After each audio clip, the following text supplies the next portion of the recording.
Hello and welcome. I am Darcy Bits, and with me today is B. We have just been looking at all the new Lost Caverns of Ixalan cards, and well, we think there's like some spots that there'd be some cool other things you could do with. Is that about right? This started because we were looking at spoilers. All the cards are out by the time this video is out, I'm sure. But we were looking at spoilers and going, that's really cool, but there's nothing to, like, offset that. There's nothing, like... I feel like there's a hole missing that we could... Maybe there's something that we could put there. And so we decided, let's do some custom Magic and share them with each other. So I haven't seen B's cards, B hasn't seen mine, and we're just excited to share them with each other as we are with you. You want to say hi, B? You haven't said anything yet. I'm excited. I'm saying these cards are... super I think they would be cool, and that's enough when you're doing custom cards, I feel like. Yeah, oftentimes it's about the idea, like the exact like numbers and the refinement, like whatever. This is more like, hey, we have an idea, now let's throw it to the balance team, they can figure that out. And that's actually probably a lot of the discussion. I'm sure you're going to show me a card and I'm going to be like, ooh, that seems really strong, maybe tweak this, tweak that. And, you know, we'll see what comes of this. But, I've got 3 cards, B has 3 cards. I figure I'll go first and we'll go back and forth. Yeah, let's go. Alright, so my first card what do we got here? is the Gnome Depth Guards. This is a 3-mana colorless artifact creature gnome, because gnomes are in this set and they are artifact creatures, and I wanted this effect to be available to any color. I think that this is just a piece of the pie that is missing, and I would like to see it, and I don't want only one color to have this tech. This is a response to Graveyard Hate. This set has a lot of Graveyard Shenanigans, and that's awesome, and as such, there needs to be Graveyard Hate to offset the Graveyard Shenanigans, and that's cool, but I feel like there needs to be protection to the Graveyard Hate, right? Like, if I play a big, cool, terrifying monster, and you say, I kill your big, cool, terrifying monster, that's only half of the conversation that Magic wants you to have, right? They want you to be like, I pose a threat, I answer the threat, and then I have the opportunity to protect the thing that is my threat that I'm playing, right? And so we don't want a ton of protection, probably, but just like enough that you can do something, instead of it just being like, nah, you're dead. Anyway, this card is a artifact creature gnome. It's a 2/3 for 3 is what I went with. All of my cards today are uncommons because I just found that convenient as a thing. I don't know what they should be. But it has the ability, 1 mana and tap. Until end of turn, players can't cast permanent spells from their graveyards, and permanent cards can't leave graveyards. And what I like about this is that it both is sort of... It kind of is more Graveyard Hate, but also has this additional mode of letting you protect your graveyard. You can't exile a card from a graveyard if the cards can't leave the graveyards, because that would be going to a new zone. At least that's the idea. Do you think this card works, B? Like Yeah, I wonder how it works with flashback. Like, so if I cast something with flashback, is it leaving the graveyard? I know, like, I feel like it'd be kind of weird if, like, the flashback didn't technically leave the graveyard until, like, the exile part of it, in which case it just stays in the graveyard and you just, like, flashback for the same spell. So that actually is a super interesting point, and that is why I worded it this way. Until end of turn, players can't cast... I did say permanent spell specifically. Oh, yeah, I've read the first part, but somehow it didn't cross my mind. Right, when I was writing it, I was like, cards can't leave graveyards. That seems interesting, but like, how would that interact? I'm not entirely sure. I think if you cast a spell, it would be on the stack, and then it wouldn't be leaving. Yeah. I don't know if that's true, but that's sort of my interpretation. And so, just...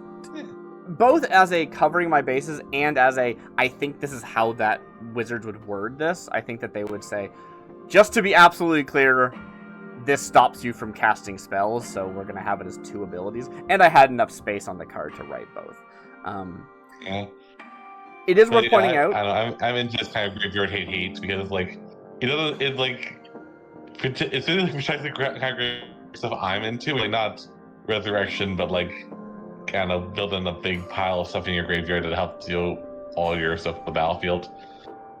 Yeah, it's interesting because this Yeah. both is a card that can go into your deck to protect your graveyard, but it's also a card you can throw into your deck to stop your opponent from resurrecting a big thing, right? One thing that I really want to point out for this card is that I did specifically say permanent spells and permanent cards because that is a focus of this set, right? I think that probably going forward I would like to see more graveyard protection, as I like to call it.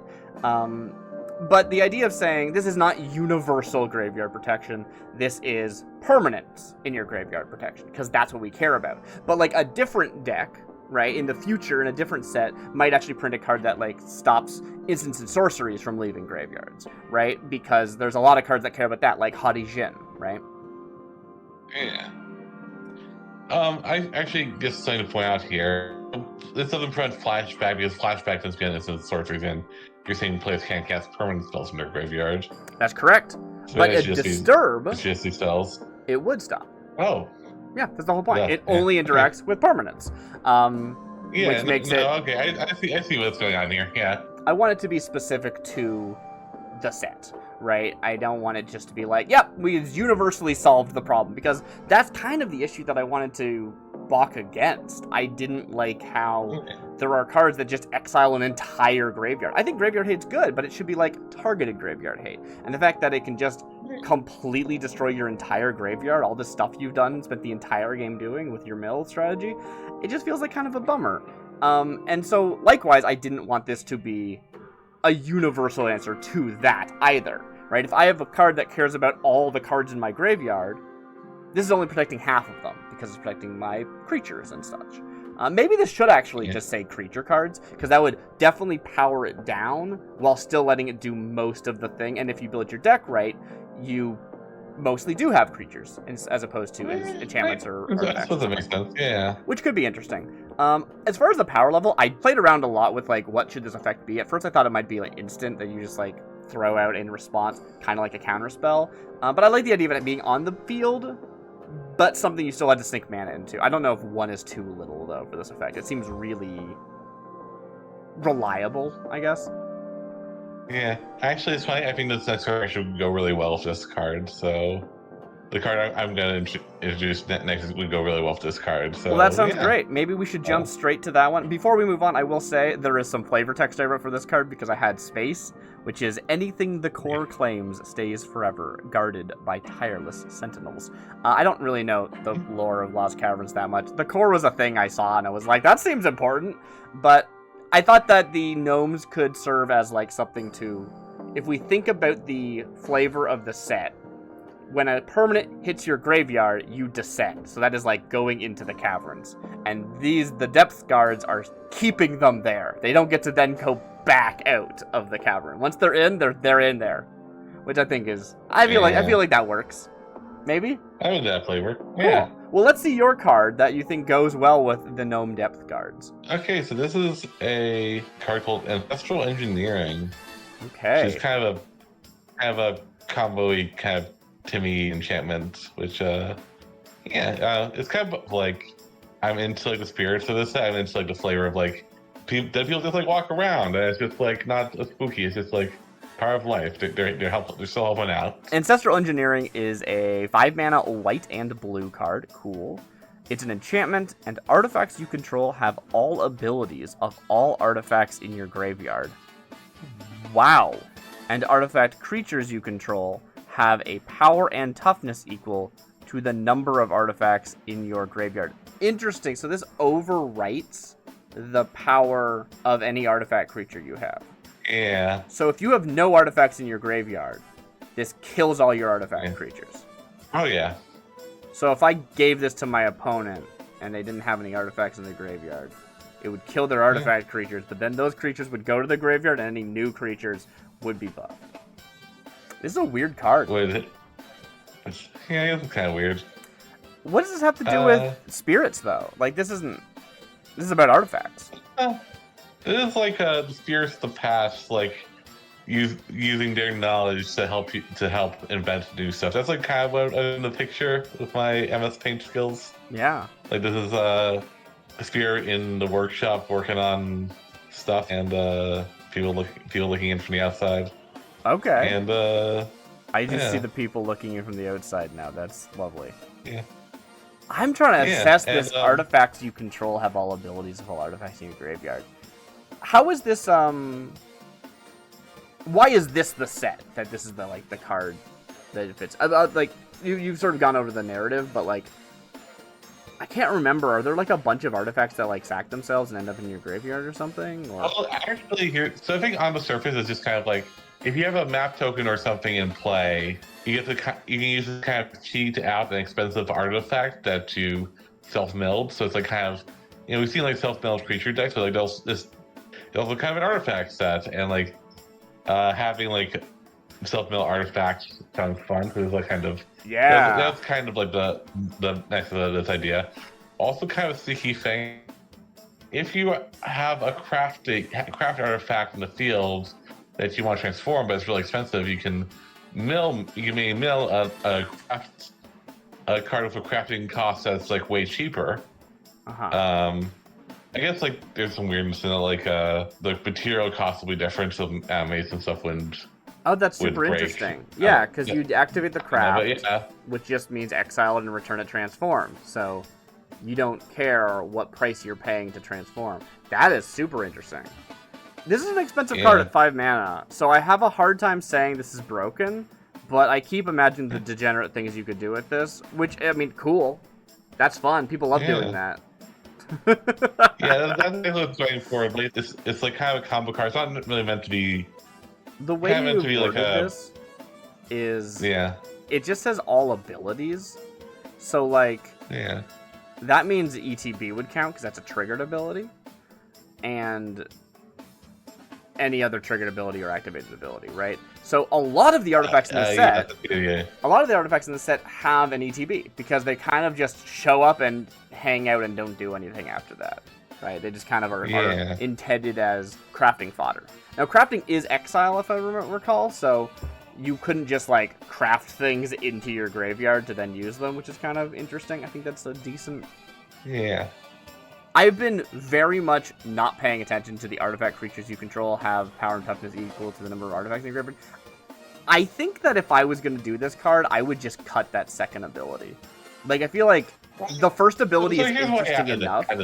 Okay, yeah, please. I think it's interesting, but also it's like kind of like make it less like weird with like a non-vehicle artifact getting a crew ability, and I could have just like say that's like non-vehicle artifact. Oh, it's vehicle protection. Huh. Yeah, so it's like, okay, my map token now has crew. What the heck does that mean? What you do instead is make it so the card answers that question for you, I feel like. Right, yeah, no, that's super interesting. You also have like kind of another fun thing of like, I make a big board of like tokens while also simultaneously milling, and then like, bam, all my tokens. I've played this and like, it's not a 5-mana, I do nothing like it might be before. Maybe it's like too much cards in one, but yeah, I like that's a good point about like, hey, if you crew something without power and toughness, it will just die, and that sucks.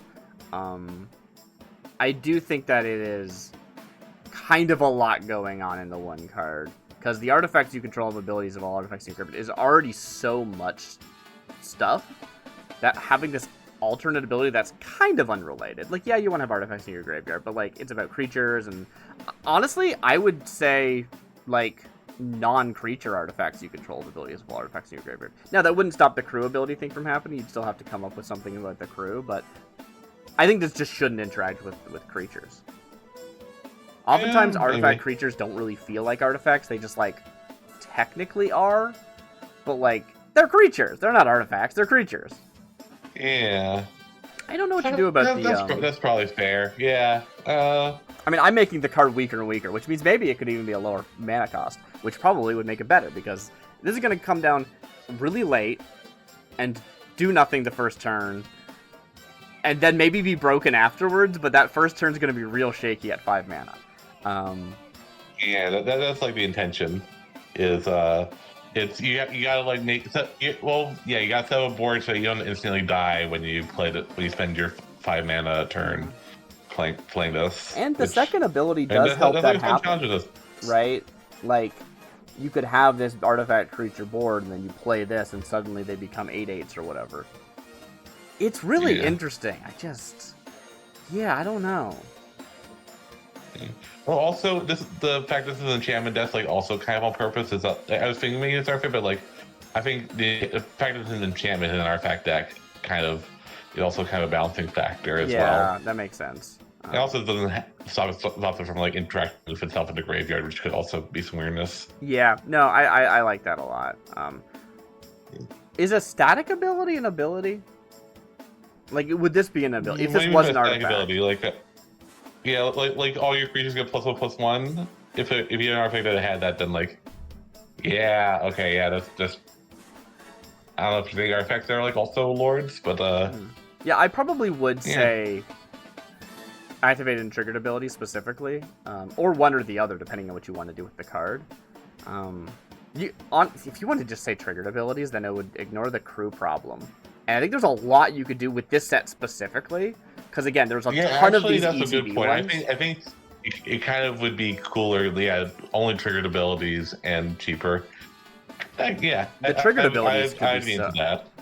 I think you could maybe boil it down to that. Also, look, triggered abilities would be my favorite abilities in the game a lot of times, so that's fun for me too. Well, I think you could boil down the card, make it a bit simpler. You could probably make it a bit cheaper from that standpoint as well, but it could get really scary, right? Because if every artifact that ETBs triggers every ETB in your graveyard, that's gonna take. It's gonna be amazing. But like, it wouldn't take long for that to snowball just out of control. Because maybe, can I propose something? Sure.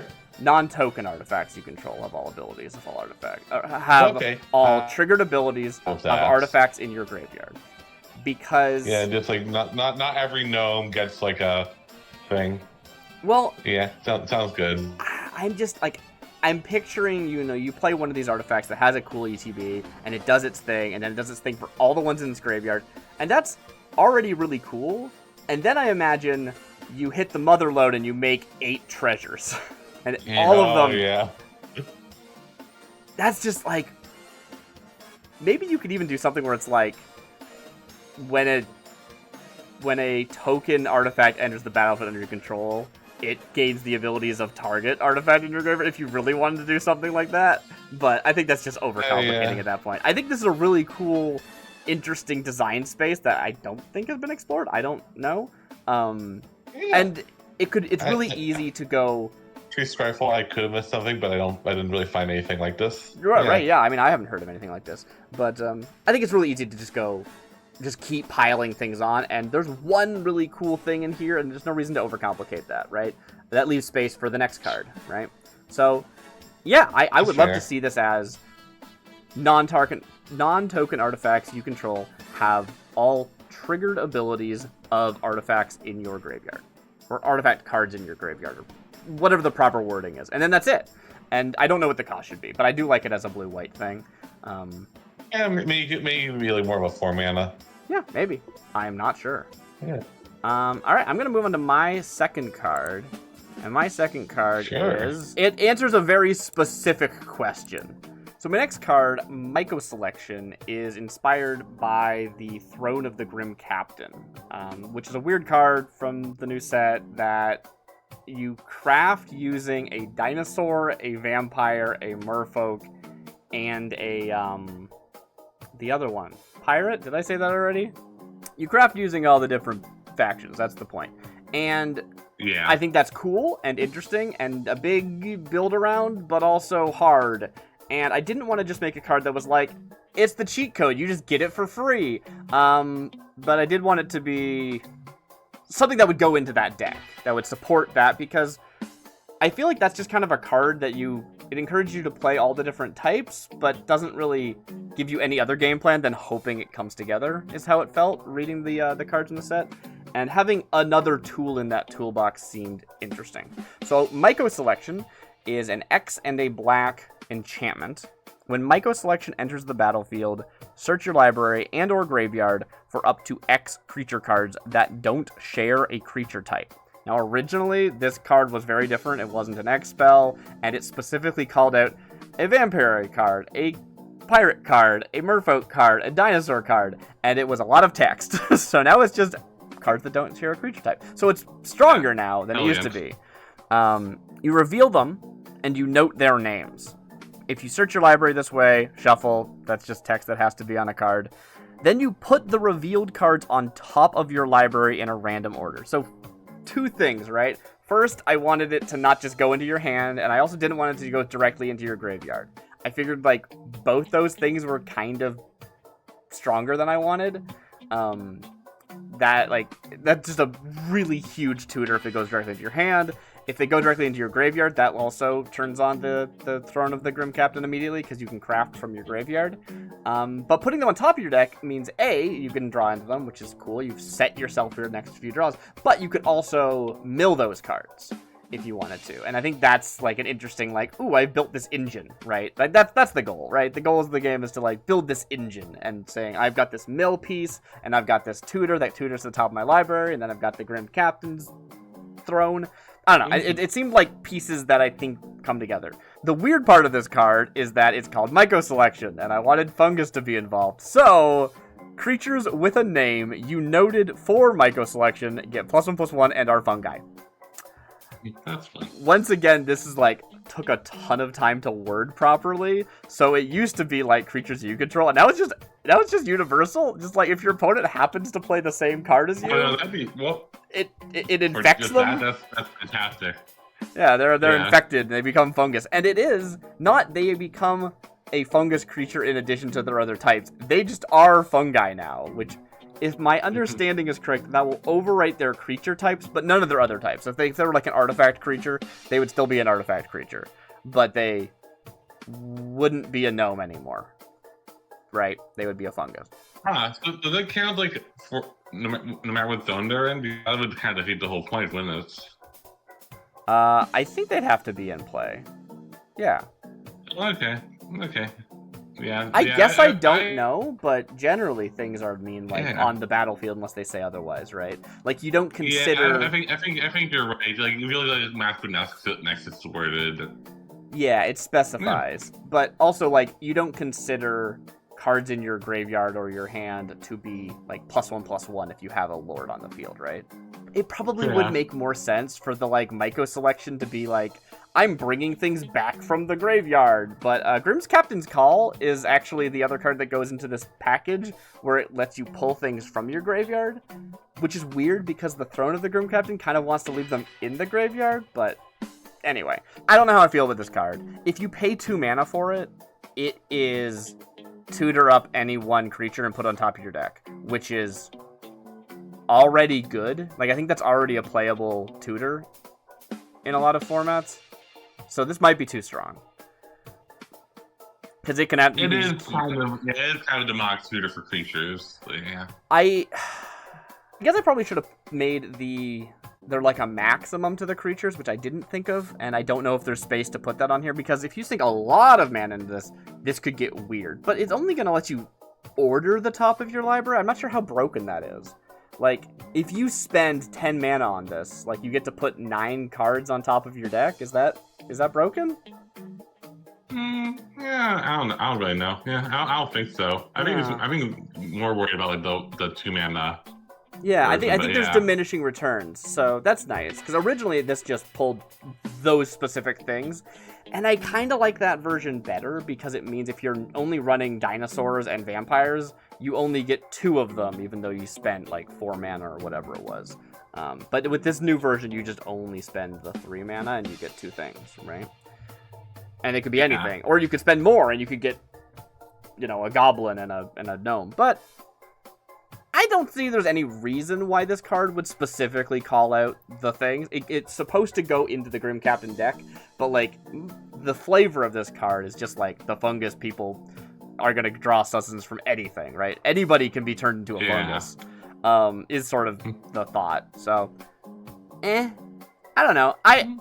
I think it's cute. I do like how it's applications outside of the Grim Captain deal. Yeah. Cool. I feel like if this was X Black, it would be unplayable is the problem. Do you know what I mean?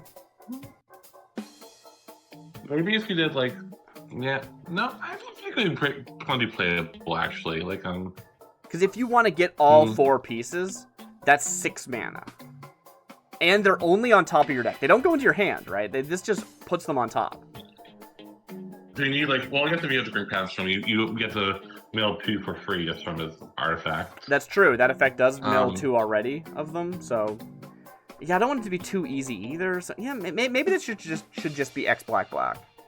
I'd be okay with that. Yeah, I think that does it. And like, then you have like, if you only do X equals 1, then like a free mana tutor that puts on top of the deck at Thirsty Speed. That's fine, I think. Yeah, and then it also yeah, it also gives a +1/+1 if you eventually play it, right? If you're just using it to tutor your big cool thing. And the thing is, you don't even have to play it, right? If you mill it and then resurrect some giant thing, that would count, because you noted the name. The wording on this card is absolutely atrocious. I spent so much time looking at, like, how does noting work? What is the proper syntax for noting cards and stuff? And it's like... But, like, I wanted it to be like, yeah, when you cast this spell, it's a fungus instead. And it's like, well, how do I do that? So I made it a static effect instead. Anyway. Yeah. That's Myco selection. I think it's cool. Thank you. I'm ready for your next card. Oh, it's a land. Passage to the Forgotten Caverns. This is a land cave. It's colorless. It says, when this land is in your graveyard, you may play caves from your graveyard. You may not play this card from your hand. Huh. Interesting. Basically, I wanted to take advantage of, like, giving a really powerful effect to, like, caves, which are cool, but also, you know, very limited in what they can do. Like, they're mostly all tap lands. Also, like, kind of cool thing about graves is that they're kind of graveyard lands. Like, a lot of, like, the cave synergy is all about them being in the graveyard. That's true. All the things that care about them refer to counting the number you control plus the number that you have in your graveyard. That's a good point.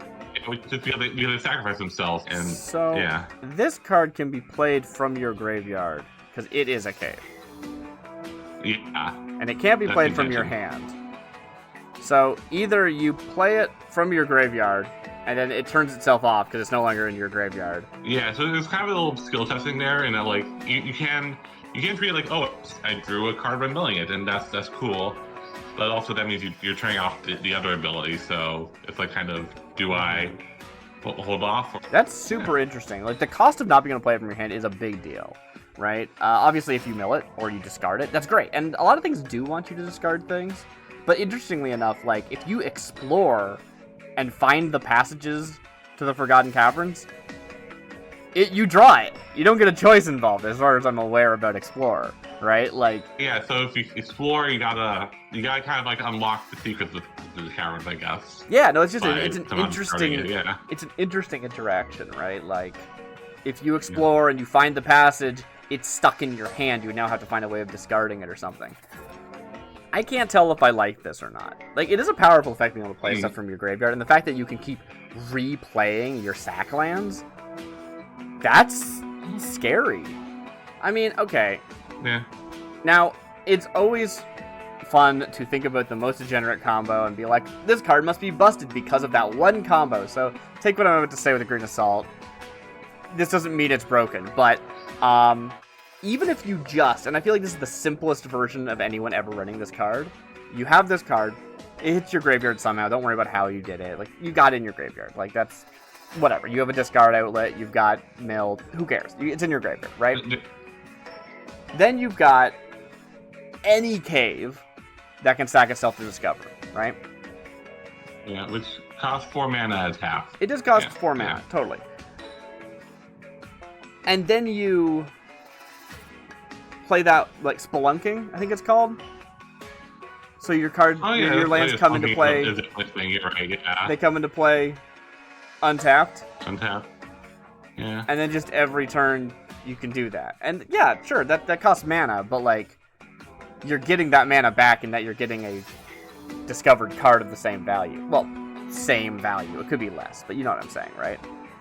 Yeah, but it's like, is that the card you want? Like, I think, like, spending 4 mana to discover a card every turn, that doesn't seem so bad. I don't know. Yeah, no, I think that's interesting. I think that's, but what I'm saying is, this is what the card will do. Is that what you want as its designer? I think that's the more important question. Not is this I good think or bad. So, yeah.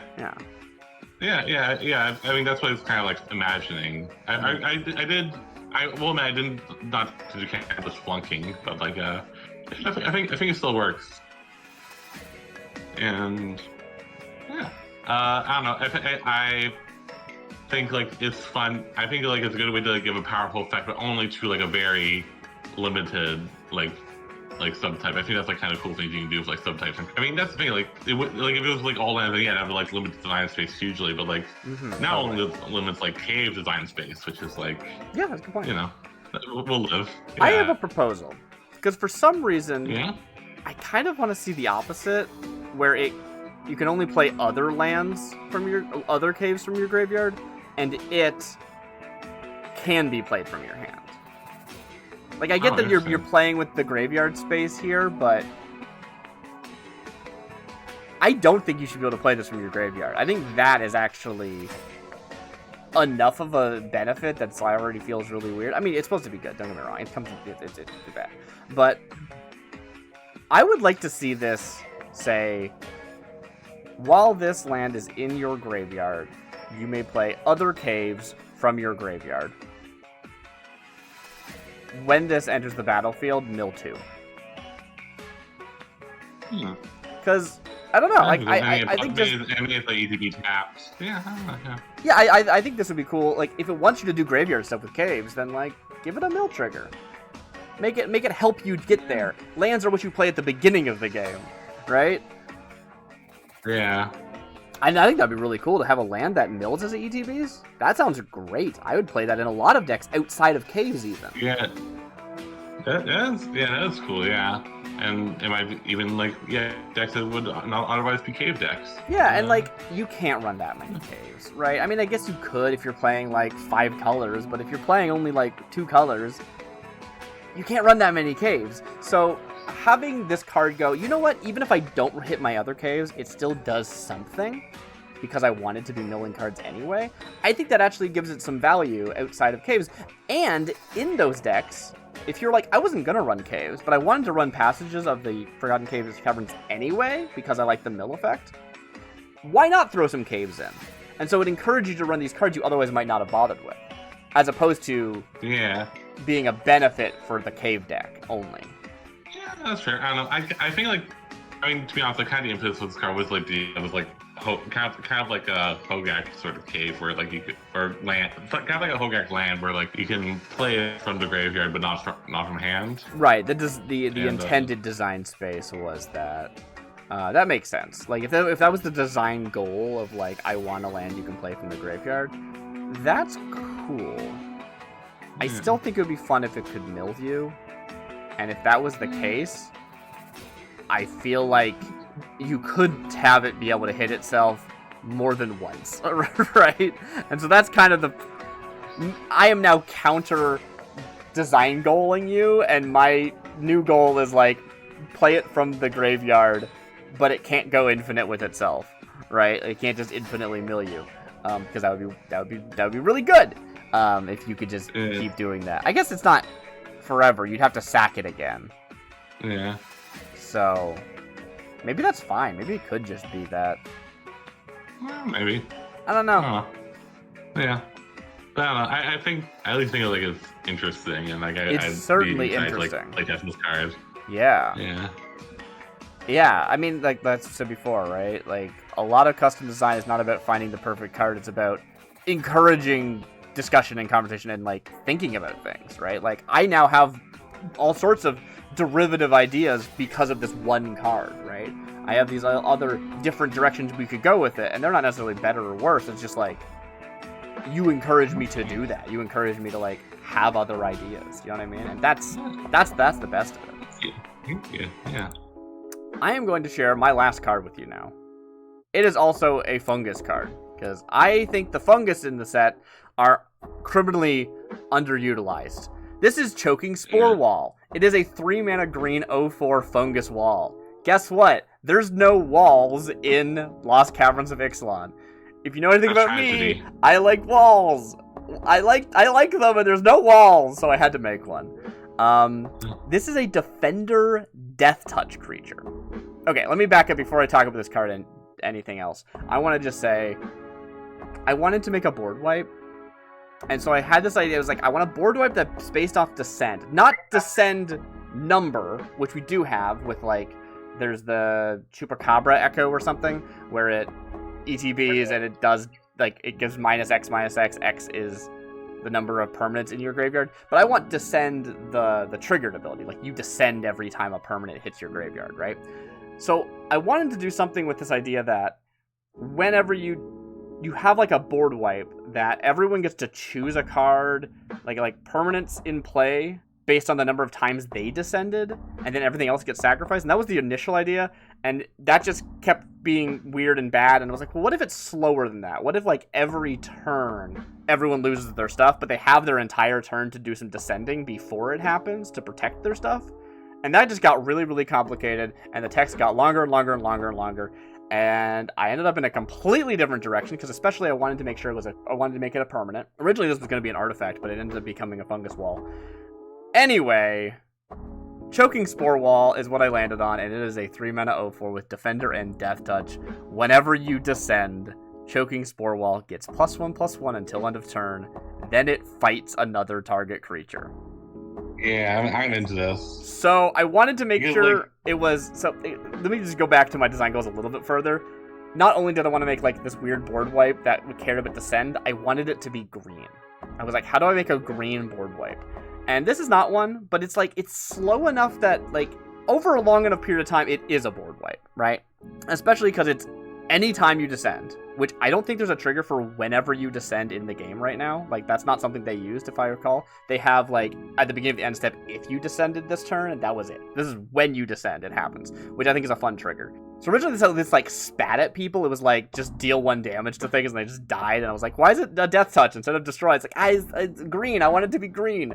But this one's even more green, because it's fighting now. And, of course, I was like, I don't want you just to be able to defend, like, really, really well with this like 1/4 death touch defender.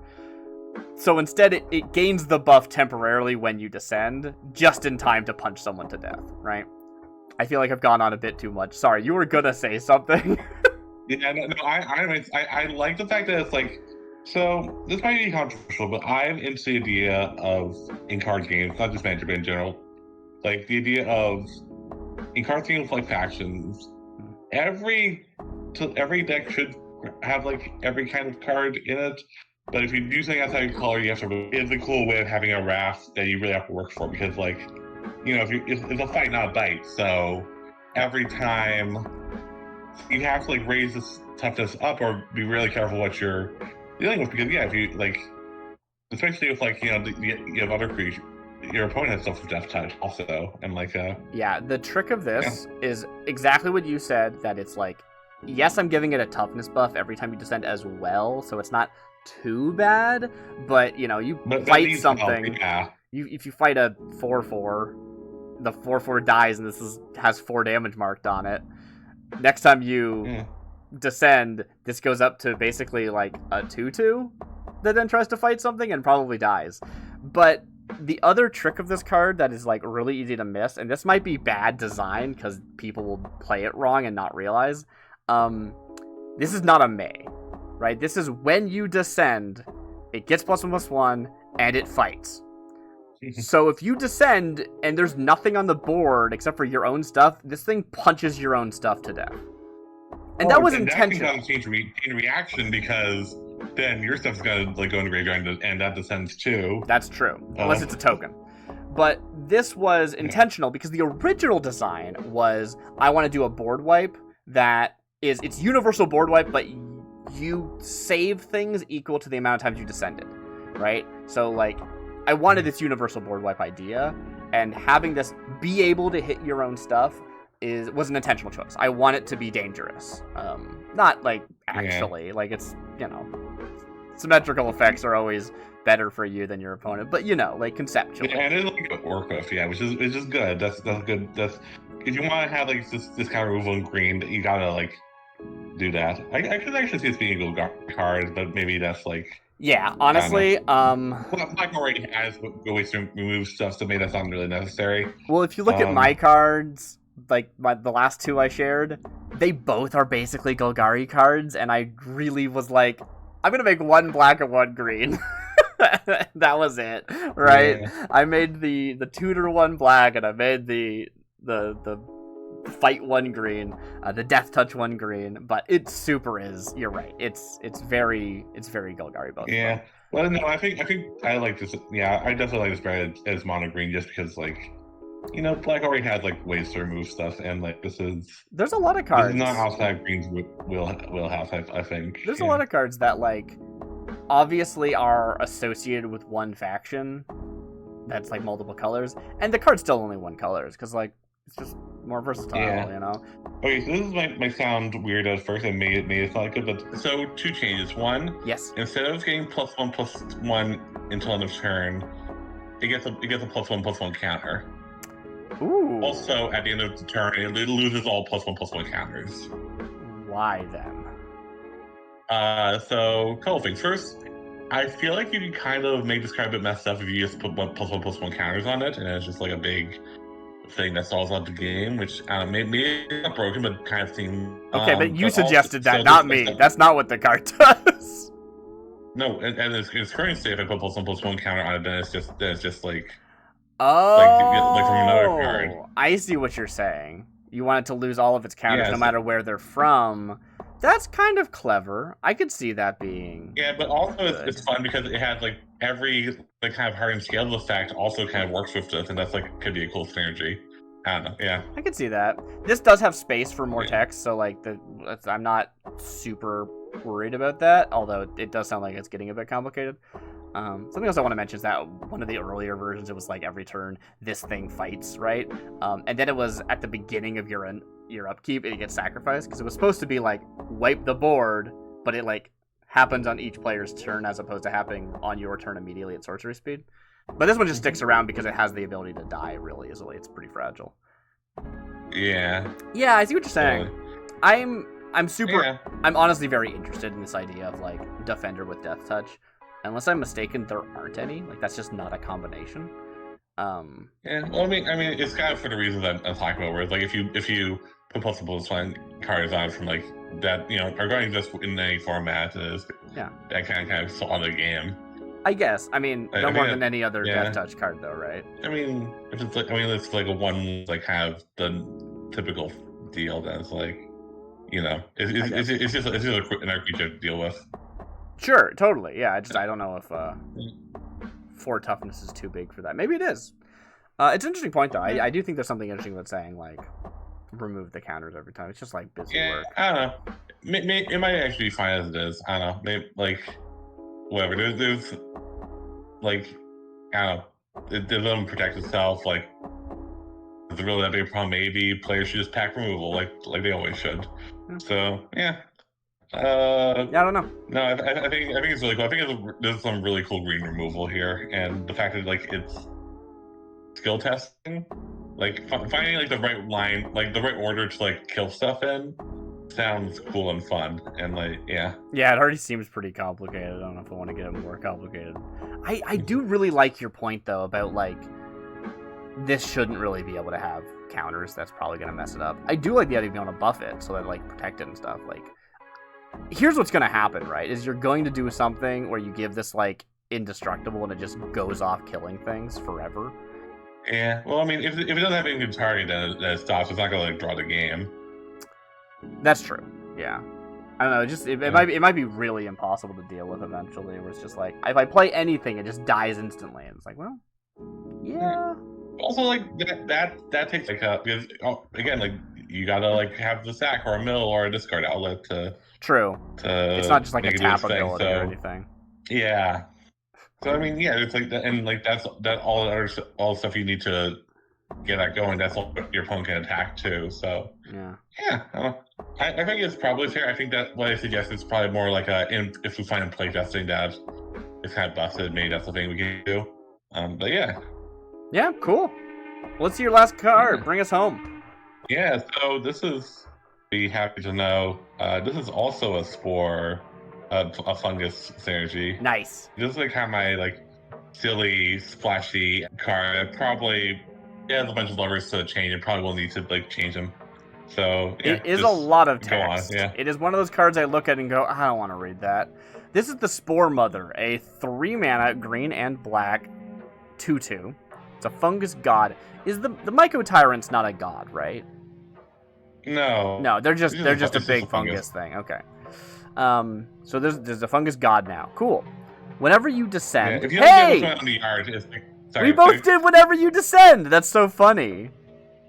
That's not a thing in the set. We both used whenever you descend, which isn't a mechanic in the set. It has no precedent. We both came up with that. That's so funny. Whenever you descend, put a spore counter on the Spore Mother. If the descended card was a fungus, add 2 spore counters instead. Huh. Yeah, I mean, why not? That seems like that could function, right? That's so interesting. Yeah. I don't think that's how I'd word it, but I'm sure. Like, I know what that means. Cool. Yeah. Remove a spore counter from the Spore Mother as a cost for an activated ability to add green or black. Use this only to cast fungus cards. For the rest of the turn, you may cast fungus cards from your graveyard. Oh.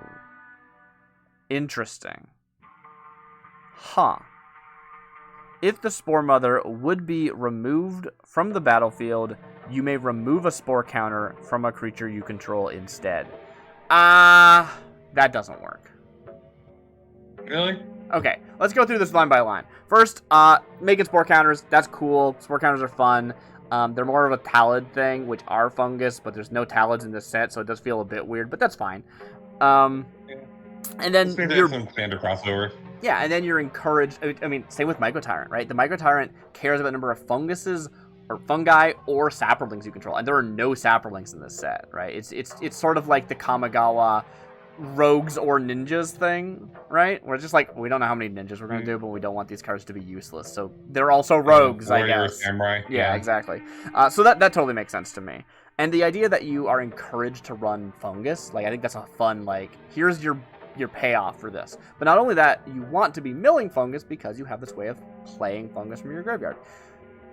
Playing fungus from your graveyard is or discard or cool. Sacrifice as it goes, but yeah. Sorry? Yeah. Or discard or sacrifice as it goes, but yeah. Right, yes, because it's just descent. It doesn't care about where they come from. It's descent is from anywhere. Then you have the remove a spore counter, so you can spend that spore counter to add mana. And if you had a whole bunch, you could bank a ton and then generate 10 mana in a turn, which is kind of scary. But you can only spend it on fungus. Then it's for the rest of the turn. You may cast fungus cards from your graveyard. This card seems pretty good. I know you want it to come down pretty early, so that makes sense. It's pretty cheap. And it also is really fragile, except for the whole spore. I guess the last trigger protects it, which I'll take a look at that in a second. I wonder if you want something more like remove a spore counter to add mana, and then you can spend this mana to cast a fungus in your graveyard or something, as opposed to just for the rest of the turn. Does that make sense? Is there precedent for that? Yeah, I can see it work. Yeah, so you can use your other mana to cast stuff from your graveyard. Yeah, because you spend one spore counter. I can see that as being and then you just play all the cards from your graveyard, right? It's a lot of power, I feel like. Yeah, no, you're probably. I think that's kind of first thing you change. I'm not sure how that's worded, but yeah, I think there's precedent for. Yeah, I don't know what the wording would be, but I think that is something you could do. Because there's all sorts of things that are the next spell you cast has flash, and it's well, I can't cast the spell, it doesn't have flash. No, it counts, don't worry about it. All right, sure, whatever you say, rules, right? Yeah. So it's just the next fungus you can cast from your graveyard or something, right? Yeah, you probably just say the next, as opposed to spend this mana. When you spend this mana to cast a fungus, you can cast it from your graveyard. Nah, you just say the next fungus you cast, right? Then the last ability. So, what is the intent of this? I just want you to run me through the intent first.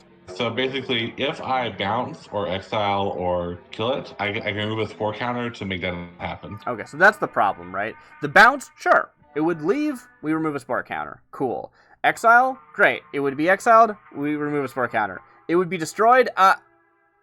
Okay, I remove a spore counter, and it still has 2 damage marked on it, and next time state-based accidents are checked, it dies again. Okay, good point. Now, you could say, yeah, that's the point. I want it to be able to die from damage, but not from direct removal. And if that's the case, then you've succeeded. Yeah, but if not, you need to add a little line that says, like, will. remove all damage marked on it or something, right?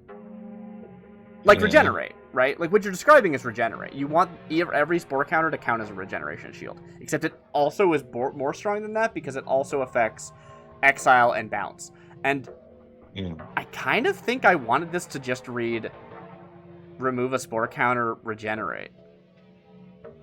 I know we don't do regenerate anymore, but, like, isn't that what you want to describe here? It's a fungus god, right?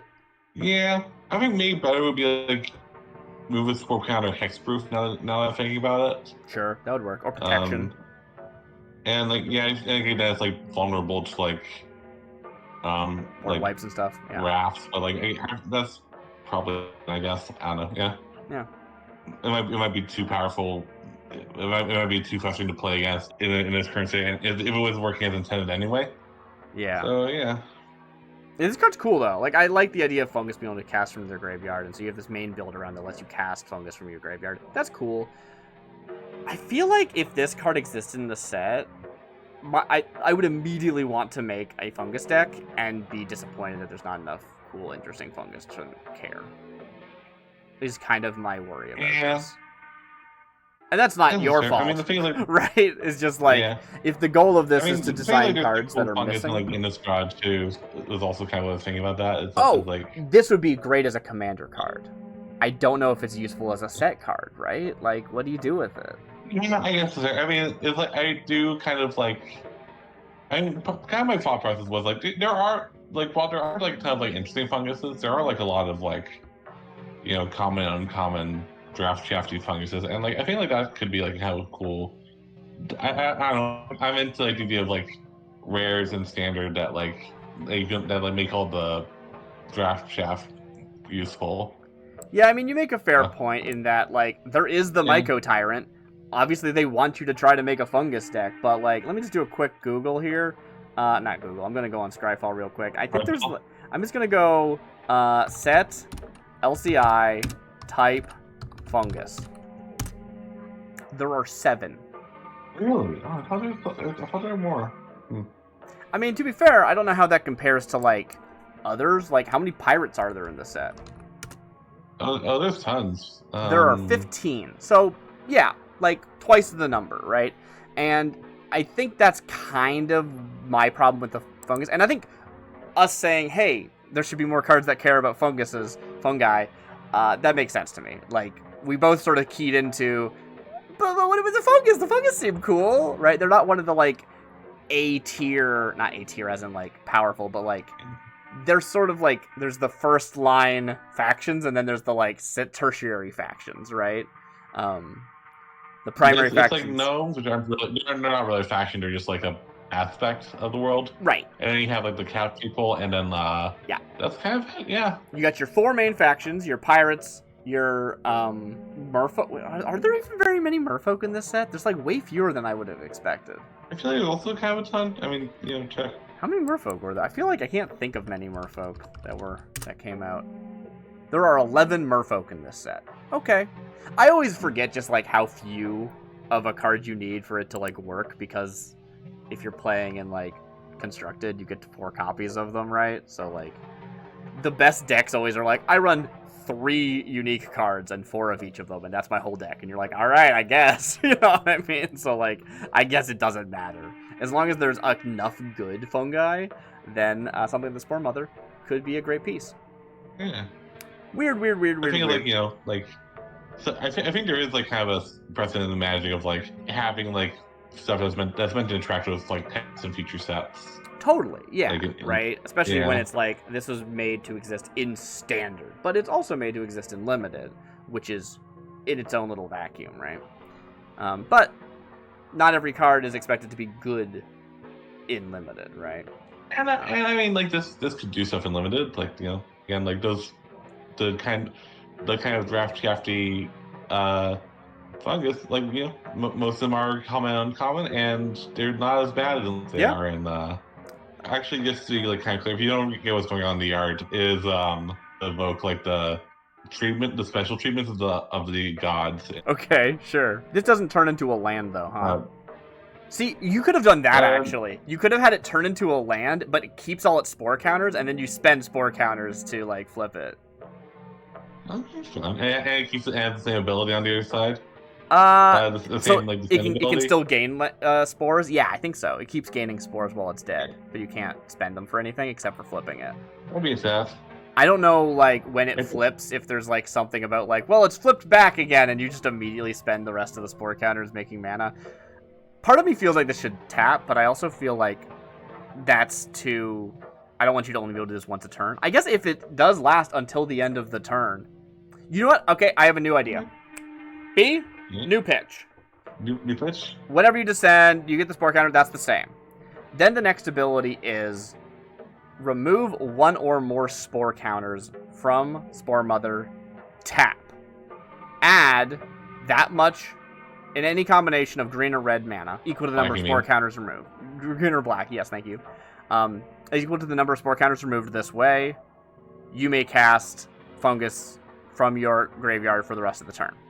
And then the other side is, when this dies, transform it. Tapped, I think it is, for the other gods in the cycle, right? I mean, the other gods are monocolor, I think, right? So it's kind of different anyway. Yeah. So, but I mean, this is kind of like more like the ancient one. I just think it's a cool idea to have. If any god should become a land when it dies, it's the fungus god. Yeah. And so it's this fungus god. It can tap for, like, maybe you can tap for black or green mana at that point. It's great. But you remove like 5, 10 counters, however many it's supposed to be. And it still has that same like gaining spore counters ability, but you need to tap it to flip it back. So you can't just immediately start doing it again, because like I want it to tap to do its thing, but I don't want you to only gain 1 mana from 1 spore counter return. Instead, it is remove as many as you want and you gain that much, which there is precedent for in Magic. I feel like that solves that problem. You still get to tap it to do the thing, but you still can make as much mana in 1 turn. That, basically, yeah. Yeah. So you can still use as much mana as you want, use as many spore counters as you want, but you gotta tap it for other shenanigan purposes. There, that's my take. Yeah. Cool. I'm into it. Yeah. Awesome. Well, those are our 6 cards. Thank you for sharing your cards with me, B, and thank you for watching all of our cards, audience. I've been Darcy Bits, and with me today has been B. I don't have anything else to say about this. Goodbye! Bye.